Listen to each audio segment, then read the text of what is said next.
পয়লা বৈশাখে যেমন মাকে নিয়ে একটু বেরিয়েছিলাম, তেমনি আমি অক্ষয় তৃতীয়াতে বেরিয়েছিলাম। বিকজ মা যে দোকানটা থেকে অল টাইম রেডিমেড ব্লাউজ কেনে, ফ্যান্সি হাতিবাগানে রয়েছে, সেটাতে মায়ের নিমন্ত্রণ ছিল। তো সেখান থেকেই মাকে এরকম একটা আজরাক প্রিন্টের আমি ব্লাউজ কিনে দিয়েছিলাম। এটা 220 টাকা বলেছিল, তারপরে 200 টাকা নিয়েছিল, আর ভীষণ সফট আর কটনের মধ্যে ছিল। তারপরে ওখান থেকে মা আর কি মানে সুন্দর একটা গিফট নিয়ে তারপরে ব্লাউজটা নিয়ে চলে গেছিলাম আমি সিটি স্টাইলে। এখানে এই যত টপগুলো ছিল না, সব টপগুলো 150 করেছিল। আর আমি স্পেশালি আমার একটা স্টুডেন্টের বার্থডে ছিল, তো সেই হিসাবেই আমি ওই জন্য একটা গিফট নিতে গেছিলাম, এই টপটা নিয়েছিলাম। ভীষণ সুন্দর, এইগুলো বাই ওয়ান গেট ওয়ান ছিল কিছু, আর কিছু 80 থেকে 130-র মধ্যে দামের আর কি রিজনেবল প্রাইসের মধ্যে টপগুলো ছিল, ভীষণ মানে কম দামের মধ্যে।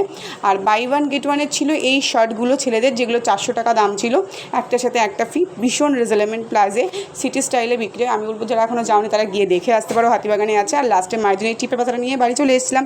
যদি ভিডিওটা ভালো লাগে লাইক করো, চ্যানেলটা সাবস্ক্রাইব